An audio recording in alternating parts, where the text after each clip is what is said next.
I'm ready. Mhm.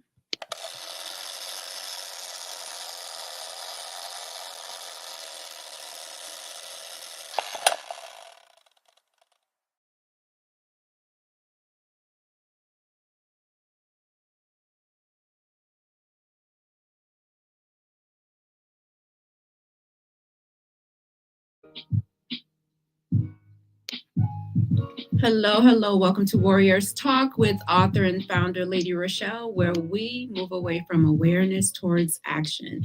It's Testimonial Monday, and our topic for today is From Diagnosis to Purpose. We are live on Intellectual Radio. We just heard from the Drive FI with Roman. Keep it locked right here on Intellectual Radio and allow us to feed your brain. On the last episode of Warriors Talk, Dr. Michelle Meeks and I discussed navigating holiday stress with resilience. You can head on over to YouTube and type in Intellectual Radio. Stay connected for any episodes you may have missed. The quote of the day is, "It is during our most darkest moments that we must focus on the light." And that quote is by Aristotle. We are so grateful for our sponsor on today. We have Emanuel Church of God in Christ with Pastor Michael Richardson, who has a special message for us. Greetings, I am Pastor Michael Richardson. And I am First Lady Anastasia Richardson from the Emanuel Church of God in Christ. We're located at 3058 West Van Buren in Chicago, Illinois. We are building upon a solid foundation. And we're inviting you to join us every Sunday morning on Facebook Live at Emanuel COGIC at 10:15 Central Standard Time. And you can also view our videos on our YouTube channel at Emanuel COGIC-MR. Once again, this is Pastor Michael Richardson and First Lady Anastasia Richardson. And we're from the Emanuel Church of God in Christ. We are building upon a solid foundation. My special guest today is a 2020 cancer survivor, a mother of two who lives unapologetically while inspiring others through her journey. After losing her sister to breast cancer in 2018, she now supports fellow warriors and will be launching a podcast to share stories of resilience and empowerment. Welcome to Warriors Talk, Tamika Walker. Hey, Tamika. Hey, thank you so much for having me. You're welcome. Thank you so much for your yes. I'm excited to hear your journey and for listeners to hear your experience so they can walk away feeling empowered. For sure. Yes. So I want to just make sure we are able to get your journey in on the show. So we're going to jump right into the conversation. Our topic is from diagnosis to purpose. And so I just want to talk about what your life was like before the diagnosis. Like what was going on in your world? Before being diagnosed, I was just working, taking care of my kids and living life to the fullest. Before I even got diagnosed, going through the journey with my sister at the same time of living. We were living in different states. So for me, it was me trying to be a support for her while I was here in Bolingbrook, Illinois, and she was in Arizona. So it was a little bit difficult, but my parents, they went down majority of the time to be with her while we were here. She really didn't want us to see her in that condition, but I was just here, a mother of two, trying to make it. What was your first introduction to cancer? My first introduction to cancer was my great grandmother who passed away from colon cancer. But when she went through it, she was in her 80s. So it really wasn't something that we discussed as a family. She just passed at 83.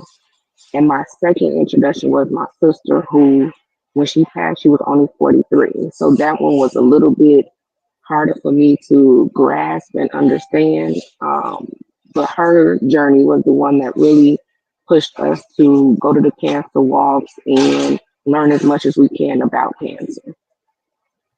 So you said her journey actually helped shape your journey as well before you even started going through? Yes. When she was diagnosed, we used to do the Susan G. Corman breast cancer walk every year. We did make the news one year with the poster that we did have. It had her picture on it. So that from there, we were like, okay, every year this is something that we would do for Mother's Day. We would all pile up in the car with our pink tutus, pink socks, whatever we could find pink. That's what we did. And from her to 2 years later, me being diagnosed, it was just a huge shock for not only myself, but the entire family. So take us through your initial diagnosis in 2020. So in 2020, that was when COVID hit. It was in March when COVID hit, and I went to have my mammogram done. My mom pushed me. She said to me, "You need to go. Your sister was diagnosed." I'm like, "Girl, I'm living my best life. I'm good. I don't need to go get a mammogram." But I did. Um, and I'm grateful that I did go. I went for the mammogram, but they had already told me, you may get a phone call back because this is your first mammogram, so they might not be able to see the pictures clearly. And I said, "Oh, okay, no big to do." And they called me back, but they only focused on the right breast. So that was like a high alert for me. Like, okay, they only want to see one, but again, I didn't think anything of it because they had already prepared me. And after that, they stated, "Hey, I need you to come back in. We need to do a biopsy." Again, for me, didn't think anything of it because they did tell me this could potentially happen. And it was my mother who prompted to say, "Well, have you not heard anything from the doctor?" I said, "No, no news is good news in my mind." Until I went to my chart and I read that I had breast cancer. So no one ever called. I had to tell my mom, "Hey, I have breast cancer." And she was floored that no one ever reached out to communicate this diagnosis that I had.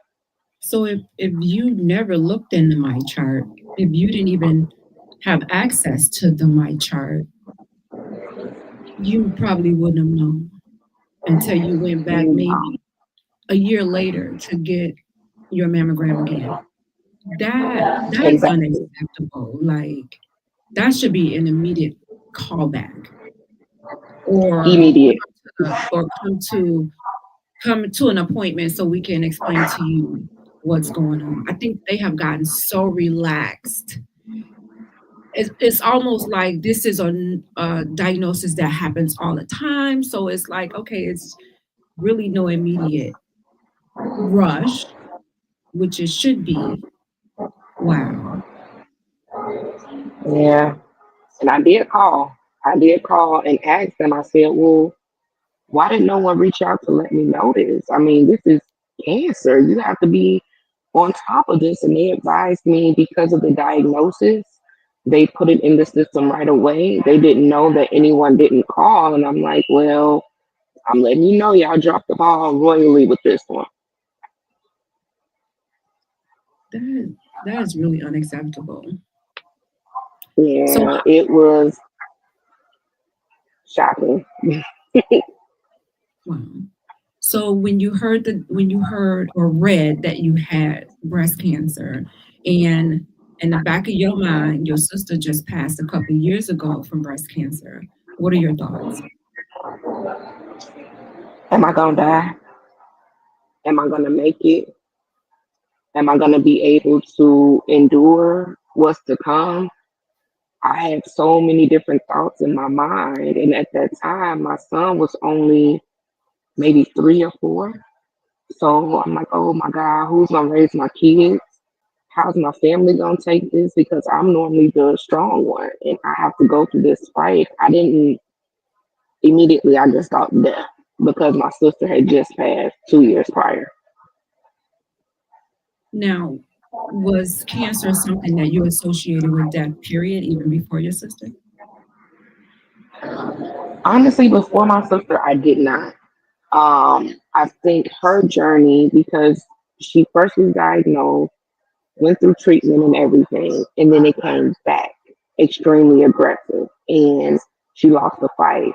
So after her, I immediately was like, oh, cancer is a killer. It took my sister, it took my great grandmother, but for her to be so young, um, immediately for me when I was diagnosed, it was a death sentence in my mind at that time. And how old were you?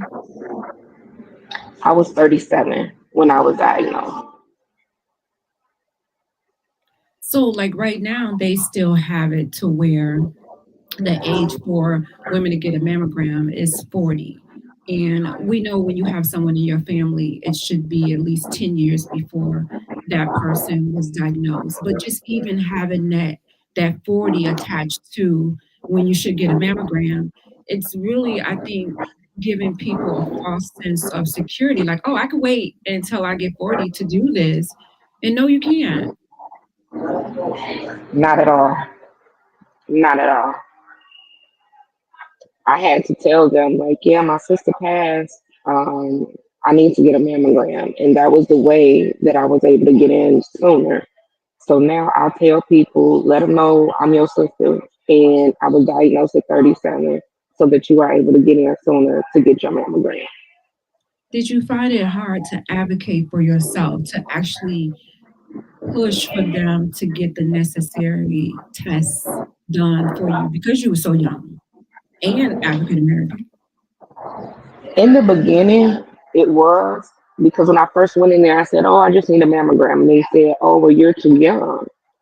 I'm like, okay.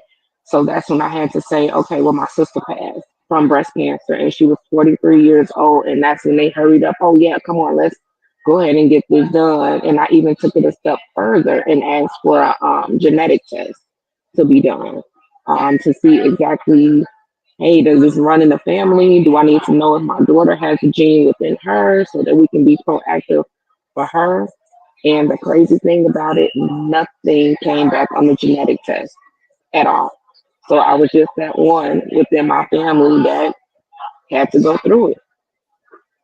And sometimes they say if it comes back negative on a genetic testing or that you don't have a hereditary link, sometimes they try to link it to the environment and say, well, maybe it was caused by environmental, which could mean that someone else in your family has breast cancer and y'all are living in the same environment. So whatever that environment is causing that to happen. But you two were not even in the same state. No, we were not in the same state, and to even go deeper into it, we did not even share a bloodline. Yeah, so it was weird. I'm like, okay, this isn't making sense. She was older than me, so we really wasn't around each other, within the same environment like that. And like, okay, God, whatever this is, whatever you have me going through this for, is for a purpose. And I rocked it as hard as I could within that entire journey up until now.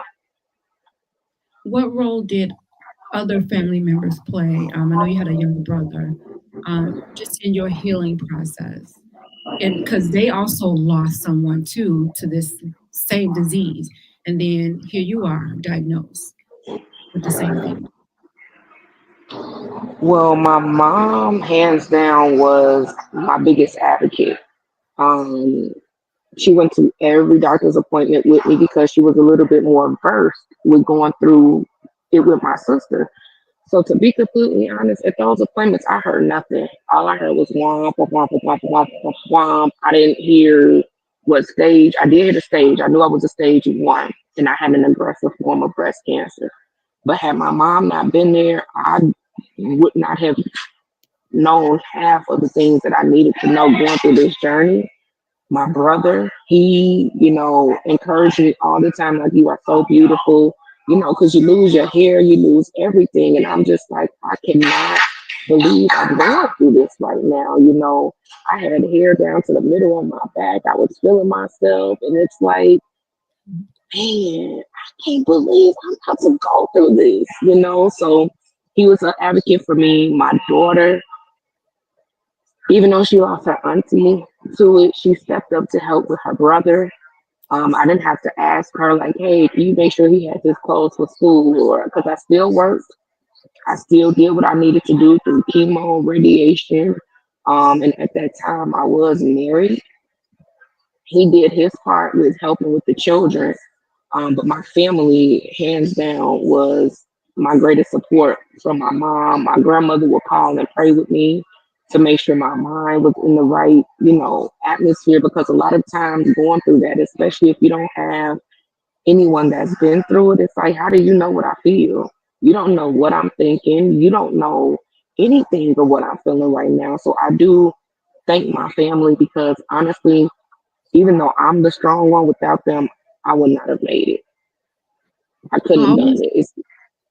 I always say the support system is so vital to your survival.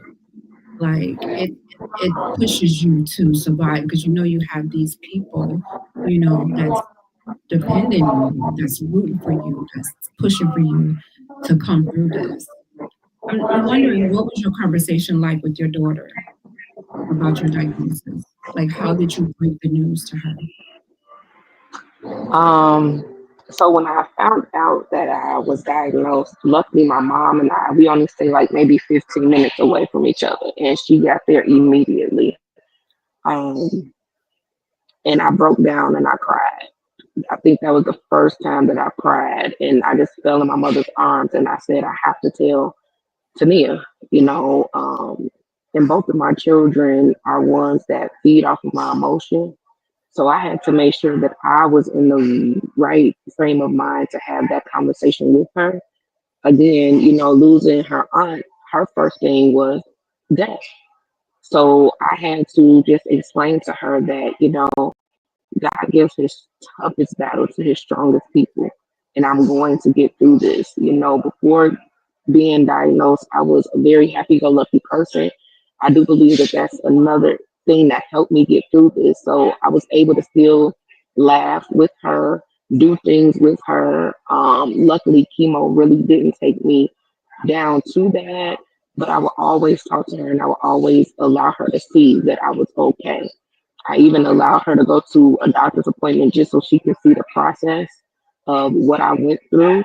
Um, but I was just open and honest with her. I tried to be as transparent as I could, but not scare her either. I know for her, it was rough to see me change. I lost all my hair, and she wasn't used to seeing me like that. So I was just very open, very honest, allowed her to be emotional through the process. I didn't force her to, you have to be strong through this because if you're not strong, I can't be strong. No, if you want to cry, that's okay to cry because I have my moments too. I might not do it in front of you, but it's okay to have those moments. So I just allow her to be emotional, process through it, and know that it's okay not to be okay through this process. Yeah, because I think sometimes we forget that when we receive a cancer diagnosis, the entire family is dealing with it, and not just one person. So it's important to include the children, especially in on the journey, so they can be a part of your healing process, and not to leave them out. Like you said, a lot of times they do feel what that person is. They can, feel the emotional part of what's going on if something is wrong with you. So I would say don't hide it. Don't leave the kids out, explain it and tell it to them in their own language so that they can process it themselves and be able to know what's going on. But I wouldn't say hide it. Yeah. So that I'm glad that you were open and honest with your daughter and that she stepped up to help take care of her brother. That's important because you can use all of the hands when you're going through a diagnosis like that. That's very true. Why do Very you believe? true. Why do you believe in? I'm sorry. Why do you believe in sharing your journey right now? To what's so important about sharing your journey to encourage other individuals? Because I want people to know that it does not have to define you. Yes, you are sick and your body is going through something, but it is not the end all be all. So I think that is one of the big reasons why God chose me to go through the journey. Um, one of the prayers that I did ask God is just let my spirit remain the same. I don't want to lose my spirit. I still did videos on Friday. I would have chemo on Wednesday, and I would do inspirational videos on Friday, and people did not know. I would just put on a headscarf, and I know some people was like, well, wait a minute, something's off with her. But I felt as though if I could show people that despite what I'm going through, I'm still happy. I'm still praising God in the midst of it all. And I wanted to encourage that next person to know that you are not alone. I'm in the fight with you. I know what you are going through. I know what you feel. So that's why now I try to advocate as much as I can and show people that you got this. Yeah, you might be going through a journey, but guess what? Your sister over here is with you. I'm praying with you. I'm fighting with you. And that energy that you don't have, I'm going to give you that energy each and every time that you see me. So that's one of the reasons why I try to talk as much as I can. Like when you reached out immediately, yes, let me tell my story. Yes, I lost my sister 2 years prior to me being diagnosed, and look at me now. You can't tell what I went through unless I tell you what I went through. So that's why it's important for me to speak up and advocate and let people know that this is not an end all be all. You still will live. You still will have life. And it's just a season. Yes, I always say it's a chapter. It's not the whole book. It may even be a page in that book. So, something that you have to go through. I wonder, what was your faith like before going through the cancer journey? Like, how was your relationship with God, and how is it now? So my relationship with God before I got diagnosed was when I told myself, I need to get closer to God. My prayer life was there, but to be completely honest, I really didn't understand faith. I knew what it was because my mom would talk about it. I knew what it was because you go to church and you hear about it. My grandmother would tell me about it. And it wasn't until I went through my cancer journey that I understood what faith really was. And my relationship got so much stronger within God because, a lot of times for me, I read scripture. And one of the scriptures that really stuck with me going through my journey was Philippians 4:13. I can do all things through Christ who strengthens me. And going through that journey, I understood what strength from Christ truly is. I didn't know how I was doing half of the stuff that I was doing until I really got into that word and understood, okay, God, you've given me this. You're putting me in a position to where I have the strength through you. This is not me. So that's another reason why I encourage people, because it's like I just had chemo on Wednesday, and here I am Friday bouncing off the walls, knowing I shouldn't, because I just had this pick line put in. But it's like, wow, God, now I understand. Faith without works is dead. If I say that I have faith in you, I can't be worried. I can't be concerned. And going through this process really helped me to understand who God is and what He is capable of doing. So going through it and after the journey, my relationship with God, that's my homie. That's my best friend. I talk to him like I talk to my daughter, like I talk to my mom. If I'm in my car, I can just say thank you, Jesus, because I understand what a faith walk is and what He can do in the midst of storms. Not only did I go through cancer, I went through a divorce in the midst of going through cancer. So when I know what God is and who He is, my faith even grew stronger within Him. Wow. What type of legacy do you want to leave for your children, or you want your children to have, as it relates to you being resilient, and as it relates to the faith part of it as well? I want my legacy to be that I always kept God first in everything, and that you are capable of doing anything with God on your side. And you have to have that relationship. It can't be off of what I tell you or what your grandmother tell you or what your great grandmother tell you. It's your own personal faith walk. Yes, I do know that my grandmother and my mom, everybody prays, but you have to be able to have those prayers for yourself. So all the time I tell my daughter, this is your life. not mine. So I want you to have faith in God and know that He's going to bring you through any and all things. Same thing with my son. He has a spirit that is unlike any other, and I just want him to be able to keep that faith within God and know that your mom was resilient because of you and because God placed you in my life and He knew that I needed you for a reason.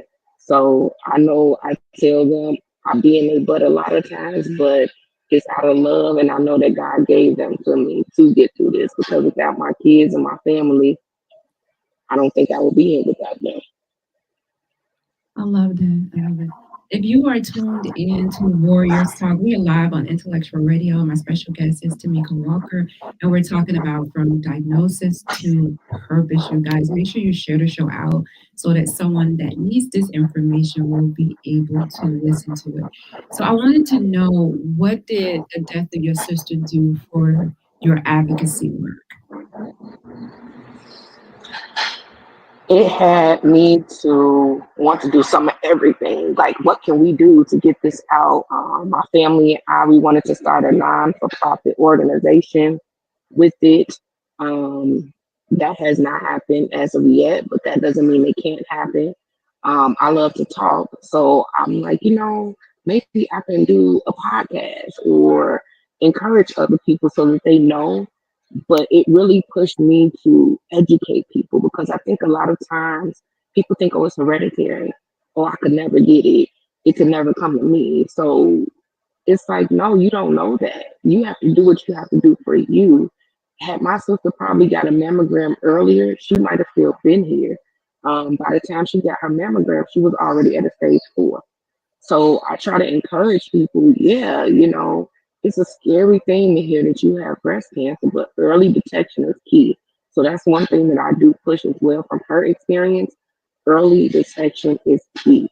Yes, they have a machine that will tug and pull on them, but I'd rather get tugged and pulled so that I'm here to live, not tug and pull at all, and you going off the face of the earth when it's something that you could have controlled. So that's one of the things that after her passing, it was, I have to do something.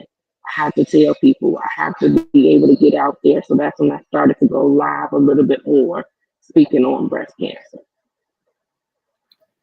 I think that's important. You brought up an important part, because I feel like there's so many stories out here about the mammogram and HERS, and women not wanting to get it because of that, those stories being spread around. But to do it for just those couple of minutes and to know where you stand is worth whatever that pain is. And it's really not pain. People think it's painful.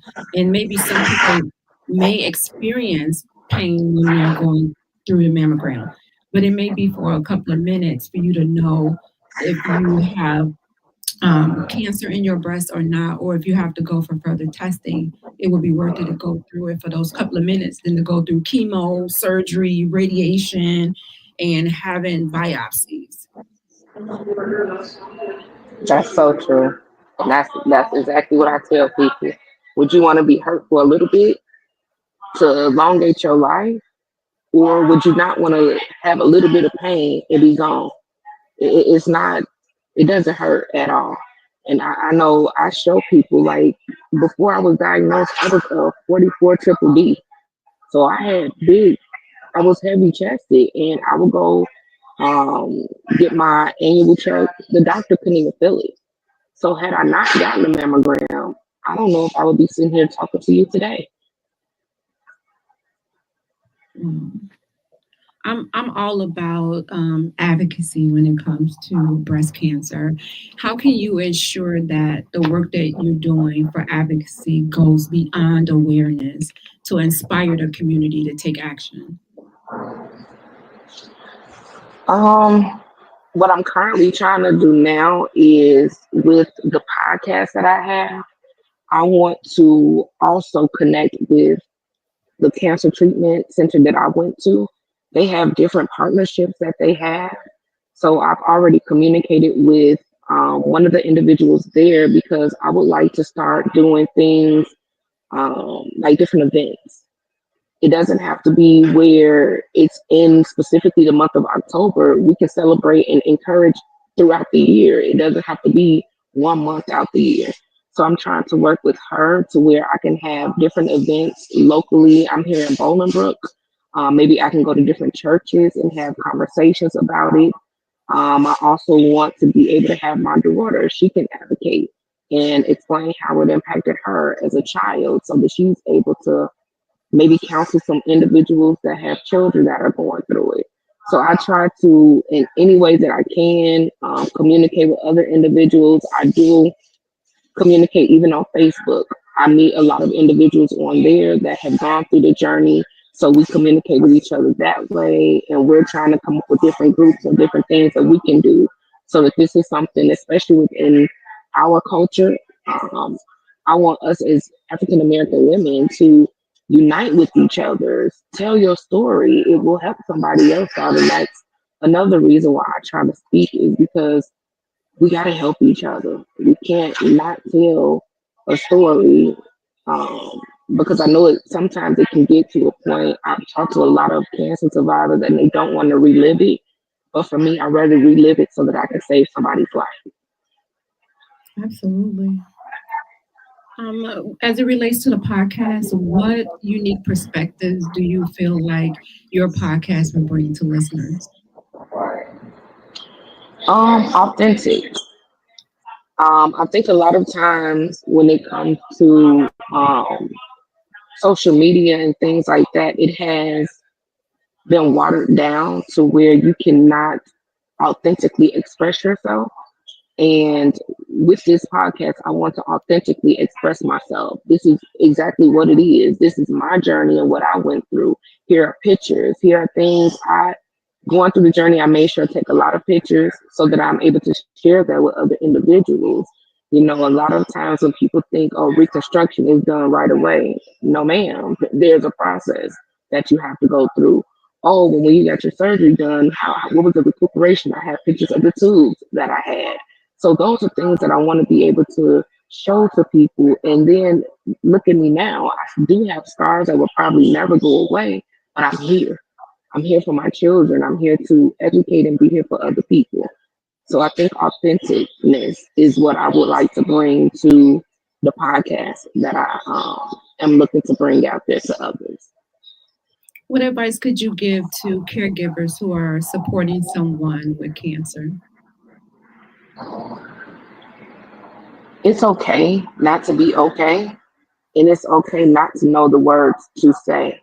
Just your presence sometimes is enough. Just a hug is enough. And I know that was a huge thing for me going through my journey is a lot of people say that they didn't know what to say because I'm always the one that's helping them or uplifting them. And I said, well, you would never know because you've never been through it before. So all I need is your presence. Just be there and give yourself grace to know that you being there is more than enough. I like that. If you could speak to your younger self, what words of wisdom would you share about resilience and living with purpose? Don't worry about the opinions of other people. As long as you know that you are in tune with God and doing things according to His command, don't worry about others because you'll miss out on so many blessings worried about what other people think and what other people feel.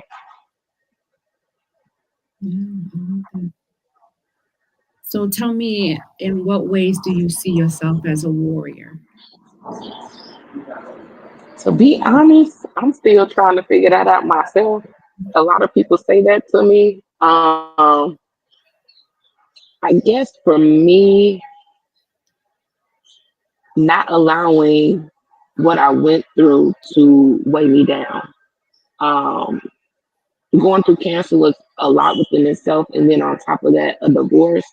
I've never lost my spirit through it, and I think that's nobody but God's doing. You know, He allowed me to. You birthed a purpose within me, and I want to fulfill that purpose for Him. So I think that's what makes me the warrior that I am. Is keep going, don't stop. Don't allow the world or allow, sometimes people can say things to weigh you down, but for me, what I have learned, let go and let God and live. And how would you encourage others to embrace their inner warrior, even though they may be going through a tough season in life? I'm sorry, can you repeat that? How would you encourage others to embrace their inner warrior, even though they may be going through a tough season in life?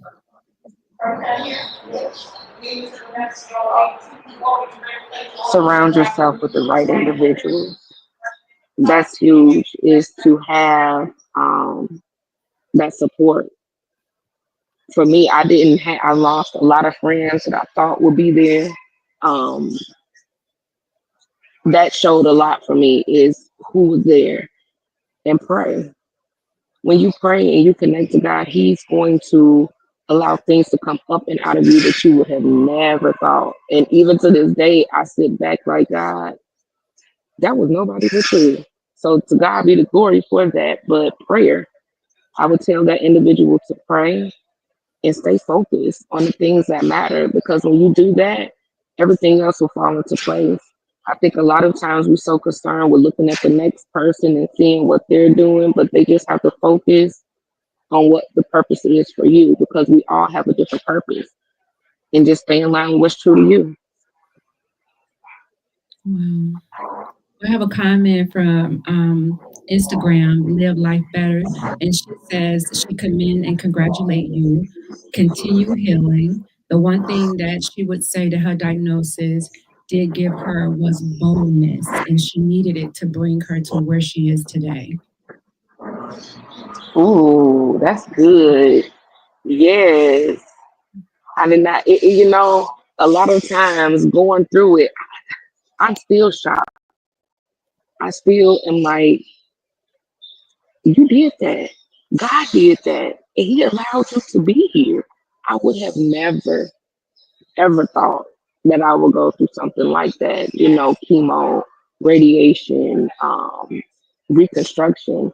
So I do thank God for allowing me to be here. I thank you for having this platform to speak on this, because it is very important, and I think sometimes this gets lost because, like you stated in the beginning, breast cancer has become so prevalent that there's a need for this. There's a need to see everybody's different story, because we're all unique in our own way, and we all have fought the fight together. Yes, my thing was when I was done with my journey, at first I was really private when I was going through because I felt like I needed to protect myself from any outside negativity, wanting to input on how I was healing and what I should do, what I shouldn't do. And then when I decided to open up, I was like, oh, I'm not going to keep my mouth closed. Like, I'm going to make sure I tell any and everybody about what I went through, what happened. And so I've been doing that for over a decade now. And one of the things that stuck out to me was awareness. And I feel like awareness is not enough. Like awareness does not bring action. It doesn't equal action. You can, inform people all day, but it doesn't really always prompt or lead them to action. And so the whole premise of the show is to move away from awareness towards taking action. So what is it that you could do today, just hearing Tamika Walker's story? What can you do today to take action to move you beyond awareness and not sit in that? And a lot of times it's just that, it's taking action, taking the first step, going to get the mammogram, talking to your family members about what's going on in your family so that you would know, you would be alarmed, you would know what to tell doctors when you go to the doctor, like you did. Yeah, my sister was diagnosed, she died of breast cancer, so hey, you're going to have to see me do something, give me some type of screening. Like, no, you know, advocate for yourself. That's another way of taking action. There's so many things that we can do and not just sit in the awareness. Awareness is good because it gives you the knowledge, right? But then you have to move past, take that knowledge and move past it and put it into action.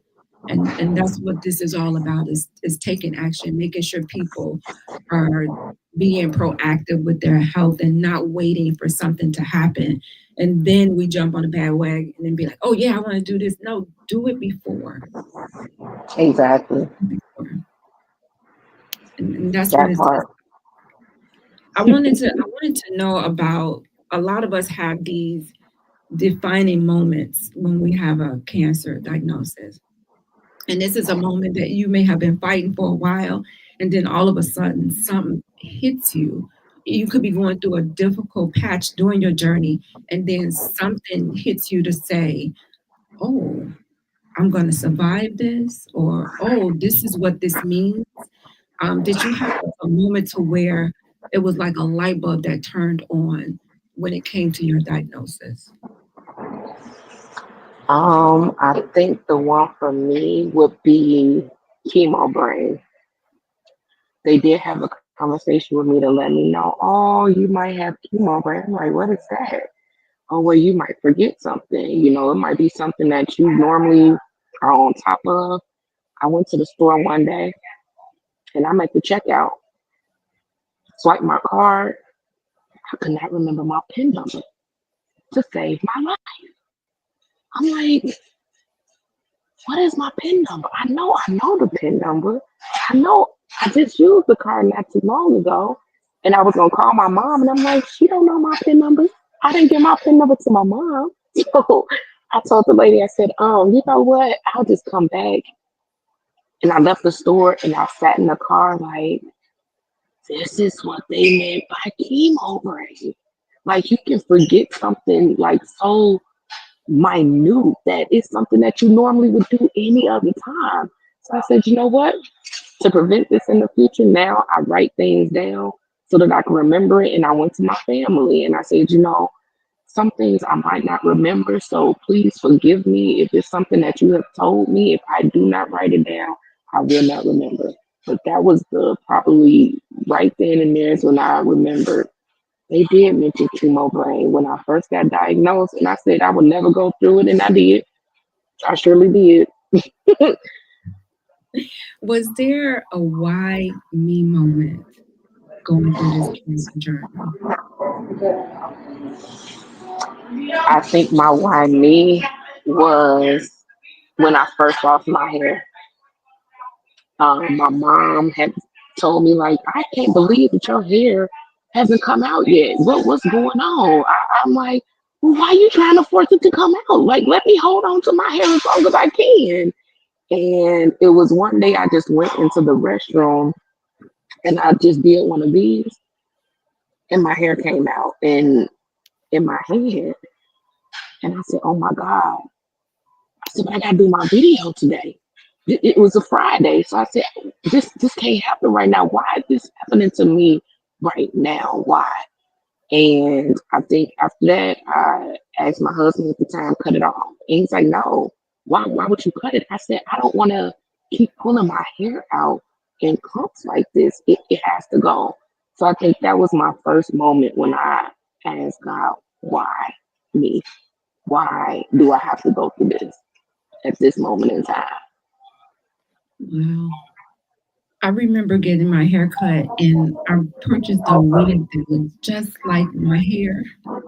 So when my girlfriend cut my hair, I just put the wig on. So people just thought it was my hair because it looked exactly like the haircut that I had.